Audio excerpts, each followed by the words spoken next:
আসসালামু আলাইকুম আমার প্রিয় ভাই ও বোনেরা, রিবা মোটিভেশন ডায়েরিতে স্বাগতম।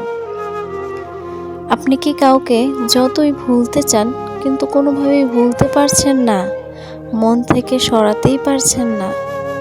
নামাজে দাঁড়ালে, দোয়া করলে, এমনকি কাজের মাঝেও তার চেহারাই ভেসে ওঠে। কখনো কি মনে হয়েছে কেন আপনি তাকে ভুলতে পারছেন না? এটা কি শুধুই দুর্বলতা, নাকি আল্লাহ আপনাকে কোনো শিক্ষা দিতে চাইছে? ভিডিওটি শেষ পর্যন্ত দেখুন। আমরা আজকে আবেগ দিয়ে নয়, কোরআন ও হাদিসের আলোকে জানব। যখন একজন মানুষ কাউকে নিয়ে অতিরিক্ত চিন্তা করতে থাকে, তার চিন্তা থেকে বেরই হতে পারে না, একজন মুমিন কিভাবে বুঝবে এই বিষয়টা? অনেক সময় আমাদের হৃদয়ের এই অস্থিরতা আল্লাহর পক্ষ থেকে একটি পরীক্ষাও হতে পারে, আবার হতে পারে আল্লাহর দিকে ফিরে আসার সুযোগ। আল্লাহ তাআলা বলেন, নিশ্চয়ই আল্লাহর স্মরণেই হৃদয়সমূহ প্রশান্তি লাভ করে। এই একটি আয়াতেই বোঝা যায় কারো প্রতি অতিরিক্ত আসক্ত নয়, আল্লাহর স্মরণেই হৃদয়ে প্রকৃত শান্তির উৎস। আর রাসূল সাল্লাল্লাহু আলাইহি ওয়াসাল্লাম বলেন, শরীরের মধ্যে এমন এক অংশ আছে যা ঠিক থাকলে পুরো শরীর ঠিক, আর তা নষ্ট হলে পুরো শরীর নষ্ট, আর তা হলো হৃদয়। তাই আজ আমরা এমন কয়েকটি কথা বলবো যেগুলো জীবনে দেখা দিলে আপনার হৃদয়কে নতুন করে ভাবতে বাধ্য করবে ইনশাআল্লাহ। এখন ভিডিওটি স্কিপ না করে শেষ পর্যন্ত দেখুন। 1. আল্লাহ আপনার হৃদয়কে তার দিকে ফিরিয়ে আনতে চাইছে। আপনি যদি দেখেন একজন মানুষকে নিয়ে এত বেশি চিন্তা করছেন যে আপনার মন অস্থির হয়ে যাচ্ছে, তাহলে প্রথমেই নিজেকে একটি প্রশ্ন করুন, এত চিন্তা কি আমাকে আল্লাহর কাছ থেকে দূরে সরিয়ে নিচ্ছে,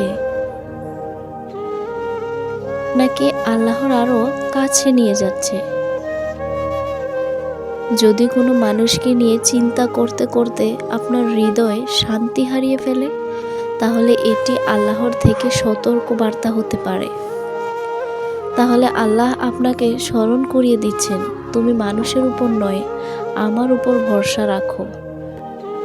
রাসূল সাল্লাল্লাহু আলাইহি ওয়াসাল্লাম বলেছেন, যে ব্যক্তি আল্লাহর সন্তুষ্টিকে মানুষের সন্তুষ্টির উপর প্রাধান্য দেয়, আল্লাহ তার জন্য সেই মানুষকেই যথেষ্ট করে দেন। সুবহানাল্লাহ। 2. বারবার দোয়া করার তৌফিক পাওয়া।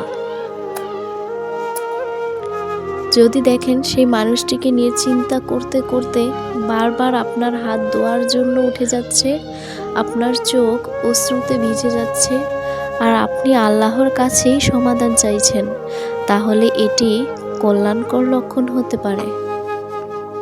কারণ আল্লাহ অনেক সময় বান্দার জীবনের কষ্টকে এমন একটি মাধ্যম বানিয়ে দেন যার মাধ্যমে বান্দা তার আরও নিকটবর্তী হয়।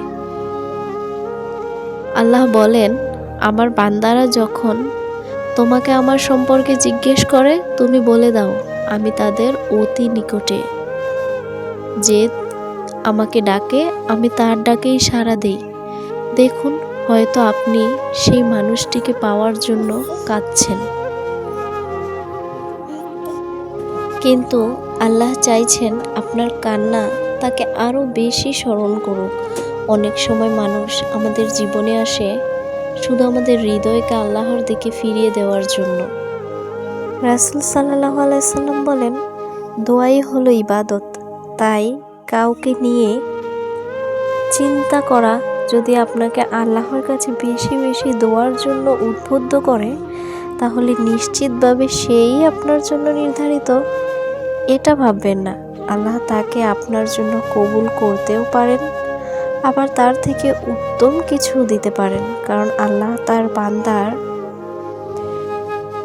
চোখের পানি ও আন্তরিক দোয়া কখনো বৃথা যেতে দেন না। 3.